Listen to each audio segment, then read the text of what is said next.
Hello, welcome to the Archway podcast. My name is Archway, your friendly podcast host, and today we're going to be talking about Baby Queen's concert of 2023 and also the bedroom experience. So, if you don't know who the legend herself, Baby Queen, is, she is an indie rock artist, and she is absolutely amazing. She's also South African, but lives in the UK. Some of the music that she does is like songs called Want Me, Dover Beach, I Can't Get My Shit Together, Kid Genius, Colours of You, so some really famous ones. And she's basically, how I got to know her is through Heartstopper. Now, I was very lucky to go and see her in concert with some of my friends and also go to the bedroom experience, which most of you are probably like, right, this sounds something dirty. What is it? Archer, what are you talking about? Well, I'm going to talk about that first, but I'm first going to have a bit of a chat about how I got the tickets and the whole drama that went with the tickets. Okay, so just ignore the sirens because they sound like they are trying to annoy me. So basically what happened is during summer of 2023, we were getting told that, okay, Baby Queen is going live in this concert on this tour called Quarter Life Crisis Tour, which was for her new album that was coming out. Now, the luckiest thing is I was like, okay, I have to go. I've heard her songs. I listen to her songs constantly. They are like my go-to songs. My actual go-to song of 2023 was We Can Be Anything, which is of course from Heartstopper Season 2. So basically the tickets were going to go on sale. They were at a Pacific time. I think it was 9 a.m. You had to be up. And I was in Mallorca, so I was an hour behind. So I had to get up at 8 to make sure that I could get the tickets at 9 UK time. So I got on and I was like, okay, I'm going to do it. We didn't have very good Wi-Fi at the place where I was. So the problem was I was using my 4G in Mallorca to try and get these tickets, and I had to run around try and find my bank card and everything else. So I luckily got the ticket, and I told people on TikTok I'm going, and everyone was like, oh my god, you're going, yay, oh my god, it's gonna be the first time I can meet you, and all this kind of stuff, which was really cool.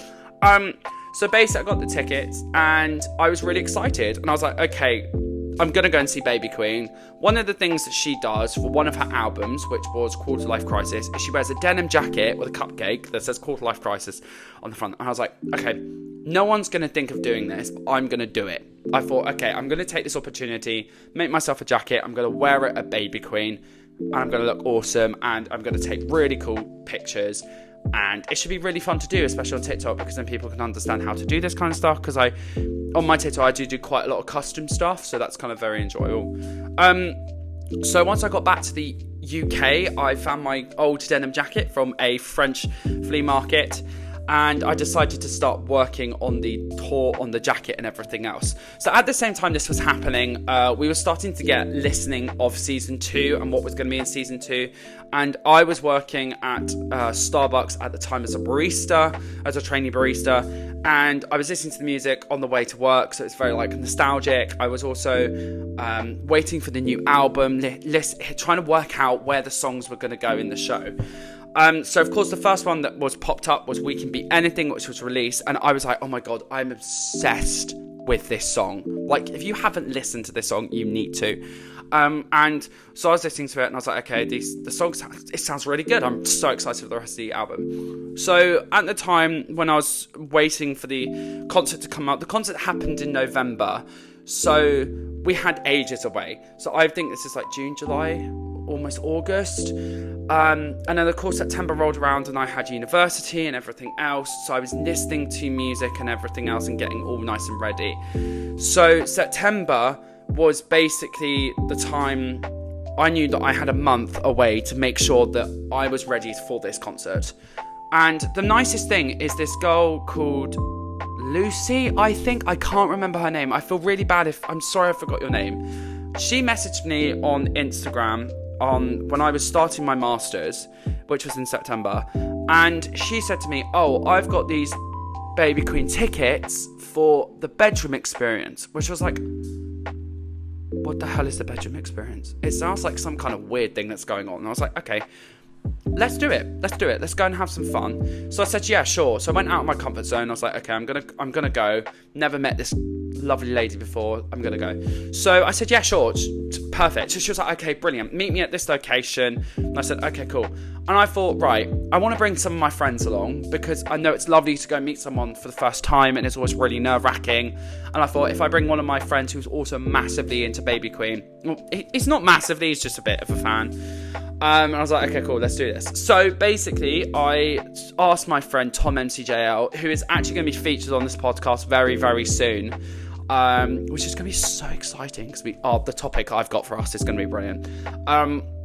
So basically, he came along with me and I was like, okay, dude, you have to come. Now, the most annoying thing was that the tickets were sold out. So they would sell out as quickly as you could think of, like as quickly as water running down a stream or something. So we basically had to try and find tickets for Tom. Now, you're going to find out from Tom from that episode that Tom basically goes to events for films and movies and stuff, which is really cool. And that's basically what our topic's going to be about with the podcast episode. So we go and do this stuff and we're like, okay, cool, let's grab Tom. Tom can message the person. I got the email from a lovely friend that I cannot remember, and basically sent it to Tom and said, like, Tom, you need to get into this, like, please come with me. And I was like, okay, cool. So we had all of this stress of getting him in there and getting it all nice and ready. Then the next thing we had to figure out was, okay, where's Tom gonna stay if he comes to the concert? Because he didn't have concert tickets. He tried to get Liverpool tickets, but they sold out. So I was like, okay, if we can get you into the bedroom experience, then you can. So the bedroom experience was basically, you go into this, it's like a pop-up. Basically, a pop-up is like something that happens for an album or for a film. It's a small experience. It's only there for a day. So basically we went to this old record shop in the middle of Soho, which I was like, okay, this is a bit dodgy. But then I saw like Henry Moody posters, Baby Queen, all Wet Leg, and I was like, okay, I kind of now understand why they chose this place. So we waited outside and I was like, oh my god, loads of people are going to recognise me. And like 5 or 6 people recognised me. And this is actually where I met Megan.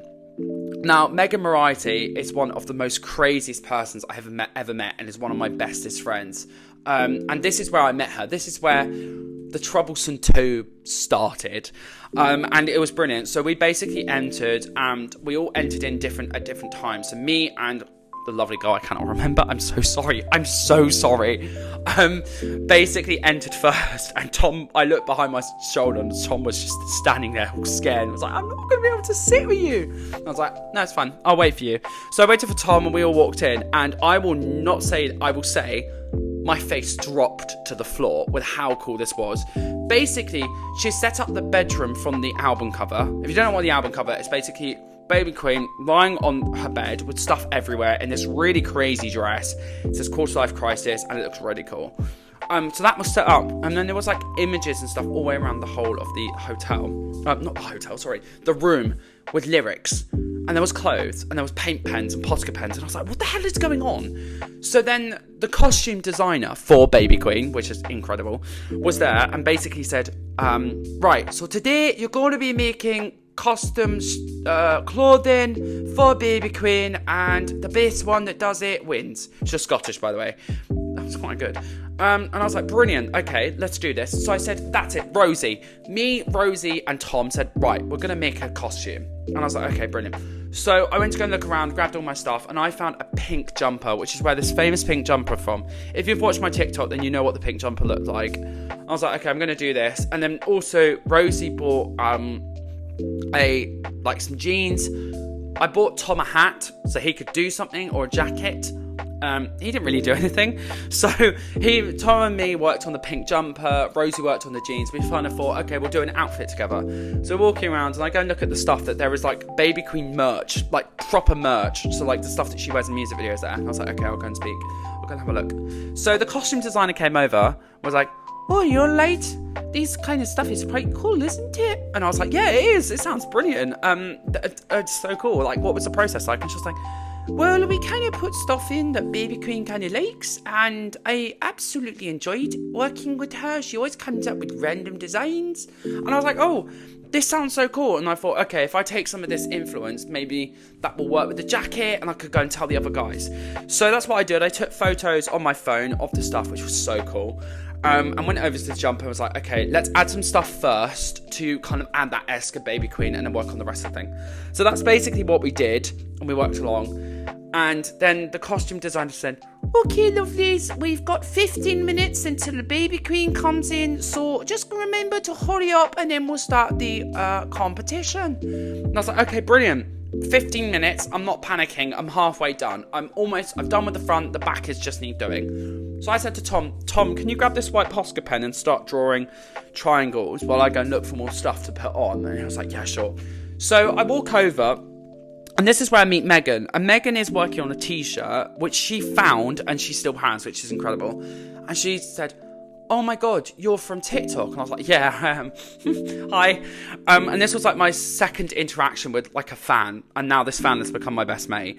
And they were like, oh, basically I want to draw leaves, but I don't know how because I'm really bad at drawing. I was like, okay, cool, I'll come and help you. And I basically gave them some ideas. So then once we had all finished, the costume designer said, okay, now baby queen's gonna be coming in on this side. If you turn your head to the right, you'll be able to see her. And I was like, okay, brilliant. I don't know why I went Indian. So yeah, basically baby queen came in, she went around and she was like, hi guys, so good to see you and everything else. I cannot do a South African accent. I'm not going to do one. I don't want to offend her. So basically, yeah, she came around and she was like saying, oh, I'm going to sing some songs for you, some like acoustic versions of the songs, which I was like, oh my God. So I grabbed Tom and I was like, and Megan and Rosie, and I grabbed everyone and I was like, okay, we are going to go and sit at the front because I want to be in front view of Baby Queen and see it. And we were, and the songs were incredible. I actually prefer acoustic, there we go, acoustic songs than the real songs, because I think they sound so much more better and they were so much more raw. Also, she did say that she was a bit hungover and a bit tired, so she might forget them, but she didn't. So that was really cool. We listened to a couple of songs, so like Want Me, Dover Beach, We Can Be Anything, what else? I think Kid Genius was done, Love Killer was also done, so it was quite a lot of good songs that I knew I was going to be listening to later with like the band and everything else. It's really nice to have that kind of intimate moment with an artist, which I've never had before. So then basically after that, then we went back to our stations. We're like, okay, she's starting to walk around, look at people's stuff. And we're like, okay, brilliant, let's do this. So we decided to go and get our stuff and make sure that everything was sorted before she came around. And I was turning my head and I was like, okay, she's almost here. I wasn't helping myself because I was starting to get really nervous because I was like, oh my God, Baby Queen's gonna see this jumper. She's either gonna love it or she's gonna hate it. And I saw Rosie's jacket, like trousers, denim trousers. They looked incredible. She's sewn stuff on. I wish I had photos, but they are so cool. And that was really, really cool. So we kind of put the outfits, the two pieces of clothing together to see if they fit, and they did, and it was really good. And we kind of had same bits from different sides. So then Baby Queen was about one person away from us, and I was like, oh my God, I'm gonna panic. I'm almost done. I just need to add finishing touches. So then Baby Queen came, and I melted onto the floor. I literally melted onto the floor. Tom jumped behind me and like playing a leapfrog. I was like, oh my God, she's actually here. And I was like, yeah, I know. So she came up and she was like, oh, and the costume designer was like, oh, let's look at this. So she looked at it and the costume designer signed it, which I was like, okay, that's crazy. I did ask her, which was very nice of her. And she was like, okay, I don't mind signing it. Oh, it's a lovely colour pink. I was like, yeah, it's absolutely amazing. I don't know why I sound like Mrs. Doubtfire. And basically, I'm going to have to swear for just a couple of seconds. She went, oh my fucking God. And I was like, oh, she loves it. Or, oh my God, she hates it. So luckily she loved it and she signed it. And she was like, oh my God, this is so cool. I can see like all the inspiration you've got. And I was like, oh my God, I think we've won. I think we've won the competition. So we showed all of our stuff off so everyone else could see them. And I was like, okay, I'm going to wear the jumper. We got some like cool videos for like TikTok and stuff of me wearing the jumper. Tom was really good. He's really good at cinematography. So he kind of helped me with it. It was really cool. So we kind of help each other when we go to these events. So yeah, and then basically I wore the jacket around and Baby Queen made me a bracelet. I was like, what? This is crazy. And then basically on the way out, there were a pair of denim jeans, which we thought she was going to wear. And she did actually wear at the concert, which was incredible. Like, seeing my name on those jeans was just so cool. And then basically me and Tom headed back. We met other Toms, the Tom Nord. He's amazing. He's probably like a brother to me. I've only met him on like TikTok and stuff. I met other Tom before because of course we went to do events, so that was really fun, and we met up with him, and then we all headed back. And then one of my other friends, who is like the Tara Jones to my Nick Nelson, is Anisha. Anisha is a star. She actually came to the second Pride with me that I've ever been to, and it was so enjoyable. But that's a Pride episode. So yeah, we basically came back to my brother's flat at the time and had drinks and stuff, and we had chats and everything else, and we had to leave, so we left. Now Tom had got too drunk, not Tom Lord, other Tom. See, this is gonna get confusing. And basically we were like, okay, he's drunk, we need to try and sort something out. We need to make sure that he's feeling a bit better. So we kind of was like, okay, let's leave. Let's start heading towards Kentish Town. So we headed towards Kentish Town. And at the time, I was also speaking to this girl called Megan, who's the other Megan Davenport. She's amazing. She's really, really cool. And she said, oh, well, I'm waiting there already. I'll save your space. I was like, oh, thank you so much. That means we didn't queue jump. She saved us a space. So don't anyone blame me in the comments for queue jumping. So we got to the thing, and I had to drop Tom off at Euston because it was a bit drunk. And we didn't even know where we were going half the time, so there was loads of drama. And we got to the concert, and this is also where I met Raf, who is like one of my bestest friends in London. Us two really get on. We actually watched Saltburn together. We've also watched like other films together. We also love going drinking. Anyway. But yeah, we basically met him there, and he was like, oh, my friends have left me, do you mind if I hang with you? And I was like, yeah, sure. And he recognised me from TikTok, so it seems like a lot of fans of my TikTok account have become my best friends, which is kind of cool. So yeah, they basically, we all stood around, we all got drinks and everything, and we listened to the concert. The concert was incredible. I cannot say it enough. If a Baby Queen concert comes in your hometown or near you, you need to go. It's a lifetime experience. Which was so cool. And then basically after the concert, everyone was starving hungry. Like, we didn't eat. The only thing I ate was a Baby Queen face cookie, which I know sounds weird, but we got it from the experience. And we drank way too much. I was like, okay, Megan Davenport knew where to go, and Megan Moriarty and her friend kind of joined us as well. And we basically went to, this is going to make people scream, we went to the kebab shop in Kentish Town where Taylor Swift went. What? I didn't even know this. There was literally a photo of her in this kebab shop. And Megan Davenport said it's very famous because of it. So we basically was like, okay, let's have something to eat, and then we'll start to head back. And we headed back, and Tom, other Tom, not Tom Lord, already headed back, so he was on his way home, luckily. Tom Lord went back with Anisha. I went back by myself because no one could stay with me because of my brother. And yeah, that was basically Baby Queen. And we posted all of our videos and stuff, and there were videos taken at the bedroom event, and then sent them across and stuff. And the costume designer followed me on Instagram, which was amazing. And also, we were featured me and Tom were featured in the Tom MCJL was featured in Baby Queen's Real Thing for the bedroom experience. Literally the first video that comes up, which was like, oh my god, my face is on Baby Queen's page. Anyway, that's a bit of a story of the concert, which was so much fun. I hope you did enjoy this. This is a bit of a longer episode, a bit more of a story time. I don't know how people feel about these kind of things, because I just thought it would be fun. But yeah, if you did enjoy this, please press the subscribe button. We are at almost 60 subscribers. We're probably going to get past 60, which would be so cool. I kind of want to end by March 26th. I hope to get to like 90 or 100 subscribers.